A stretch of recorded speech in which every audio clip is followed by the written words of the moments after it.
I'm convinced that we're on the verge of something extraordinary. Now, ordinary, that's something we see every day. But extraordinary, now that is something special.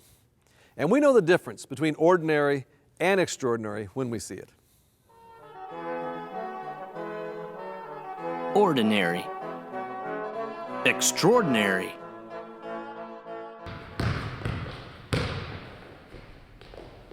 Ordinary. What a spectacular move! Extraordinary. That could be the greatest move I've ever seen. Hello from the other side. Ordinary. I must have called 1,000 times Extraordinary. to tell you I'm sorry for everything that I've done. Ordinary, extraordinary.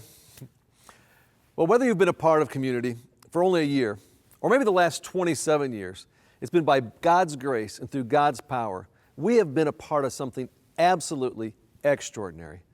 And when you begin to look at the impact and then also the growth of community, I think one of the best words to describe it is extraordinary. I want you to think of it this way. Think of community as a family tree.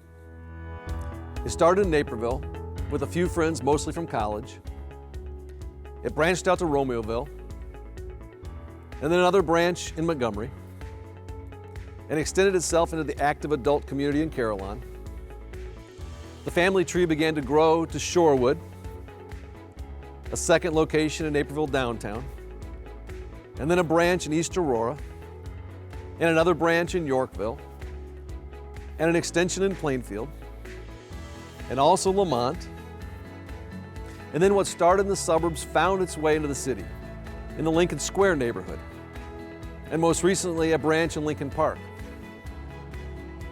One church family with 12 locations, more than 15,000 people who call community their church home. This is our family tree. But the extraordinary impact goes even beyond Chicagoland. By launching New Thing a little over a decade ago, we've helped start new and growing churches just like community now all over the world. I mean, if we're a tree, this is like a forest of trees. What started in Chicago began to grow all across North America with now 92 churches. Then took root in Western Europe, where we have 8 churches.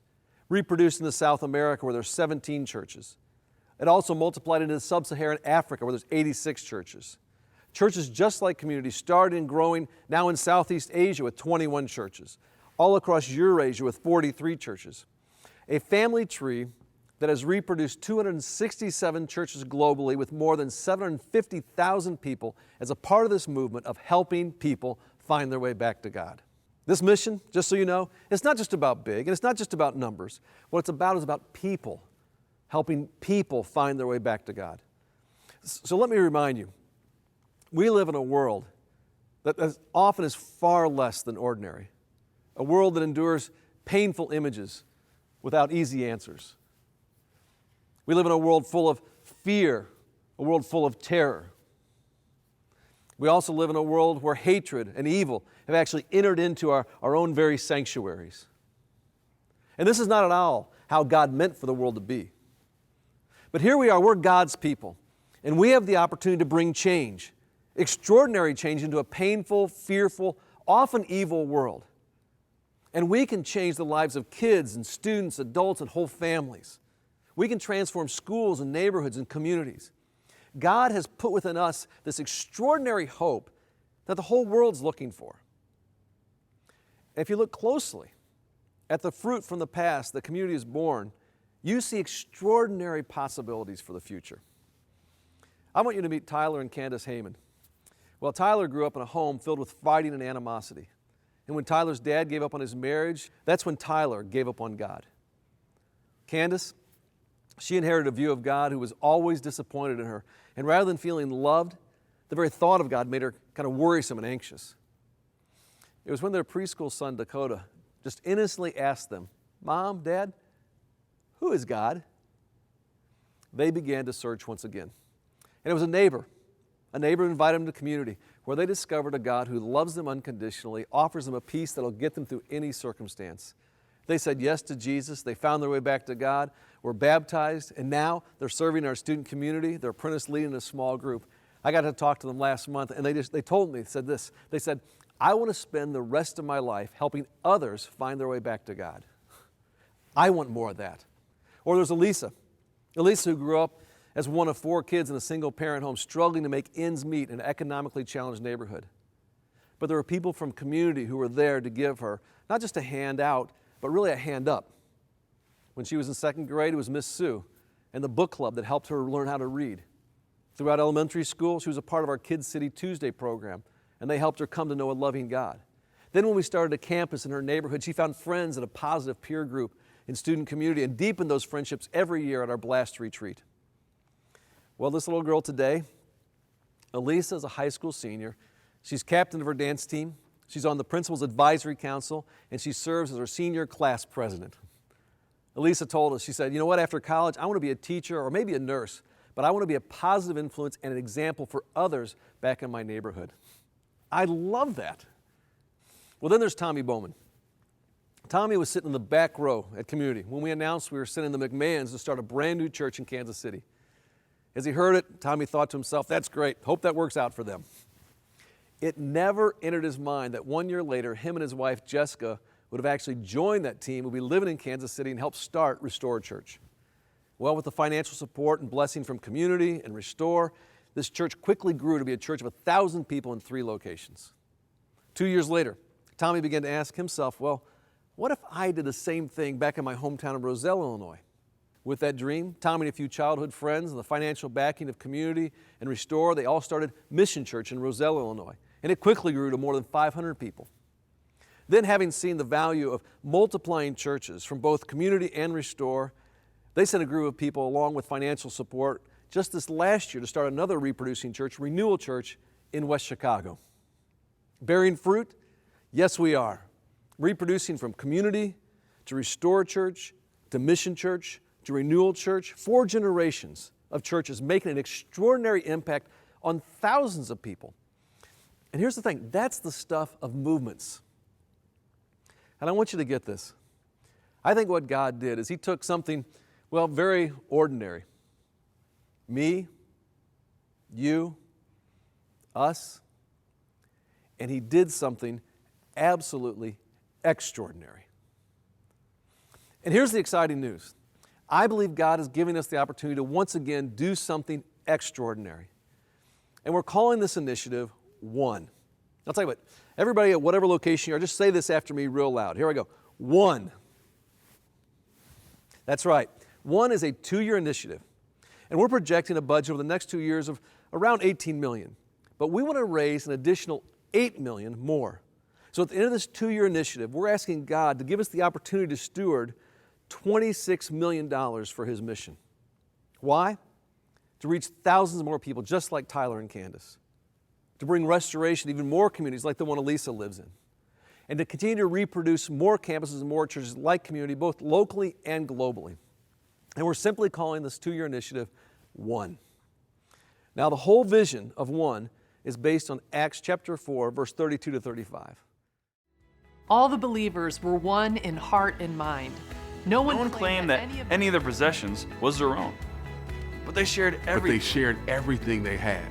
With great power, the apostles continued to testify to the resurrection of the Lord Jesus. And God's grace was so powerfully at work in them all. That there were no needy persons among them. For from time to time, those who owned land or houses sold them, brought the money from the sales and put it at the apostles' feet. And it was distributed to anyone who had need.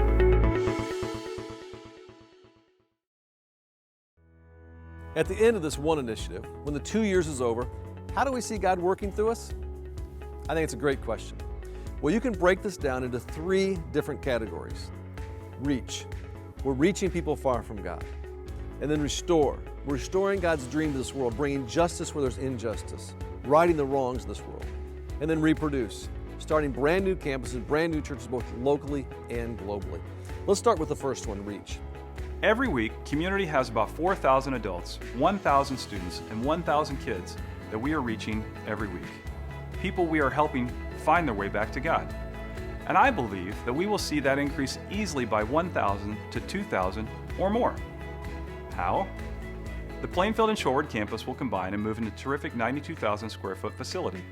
Opening in the fall of 2016, this facility is strategically located in the heart of Plainfield and will include a 900-seat auditorium for celebration services, concerts, and community events. 27,000 square feet of dedicated student and children's ministry space, and 42,000 square feet of recreational space, including an indoor soccer field, basketball and volleyball courts, and a walking track that will be available for the entire community. The opening of the new Plainfield facility will result in hundreds and eventually thousands of people finding their way back to God in the next decade, and we believe it will position community to provide significant people and financial resources to launch more campuses and churches. Additionally, we will invest in Naperville's Yellow Box campus, which has been a catalyst for reproducing campuses and churches all over the world. Through the One Initiative, community will have the opportunity to continue that trajectory at an even greater pace by retiring debt, which will allow us to increase our investment reaching, restoring, and reproducing new churches and campuses. Just 4 years ago, Community launched the Chicago Network, and as a result, hundreds of people now belong to 2 community campuses in both Lincoln Square and Lincoln Park, Old Town. And by investing in our Chicago campuses, we will increase our outreach efforts and make a strategic investment in a 24-hour, 7-day-a-week facility for our Lincoln Park Old Town campus. This will give them much-needed visibility and permanency. Lastly, over the past few years, the Yorkville campus has seen rapid growth in their kids and student ministries. In fact, the Yorkville campus has the highest percentage of kids and students of any community location. This has resulted in the need to build out and reconfigure the existing 5,000 square feet of available space we currently own to welcome even more kids and families. Just our efforts under Reach will allow us to help 1,000 to 2,000 and maybe even more people find their way back to God. The second part of the initiative is Restore. Community will continue to bring restoration to neighborhoods and communities both locally and globally through Community for 12, Compassion International, the Philippines Frontline Ministries, Benevolence, Gift Mart, Global Missions, Celebration Generosity, and our individual Campus Restore ministries. Additionally, we want to make an investment in our Romeoville campus that'll expand the outreach of our Children and Arts Center. This will significantly increase our ability to impact the hundreds of families that have children in the surrounding neighborhoods. Our plan is to complete construction in the lower level of the Children and Arts Center, transforming it into a space for our Kid City ministry and expanding the weekday programming. And finally, we seek to reproduce in this initiative. Community will continue our aggressive generosity towards reproducing new churches and campuses. By continuing to support New Thing and expanding our Leadership Training Center, we will be able to launch 10 new churches, some locally and some globally. One will give us the opportunity to launch 2 new campuses in the next couple of years, starting with the Downers Grove campus in 2017, which we are very excited about. I believe these new churches and campuses alone will allow us to reach thousands of people who are far from God and help restore God's dream for the world. Now, some of you may be thinking, wow, this is great, but it doesn't look like my campus is getting a whole lot from this initiative. I get that. There have been times when I felt that way. In some ways, I'd say over the last 6 years, I helped put 2 kids through college, and they had a great time, and I think they got a lot out of it. Me, and I got 4 more years coming up with my youngest one, too. But our whole family made that sacrifice for my kids to go to college.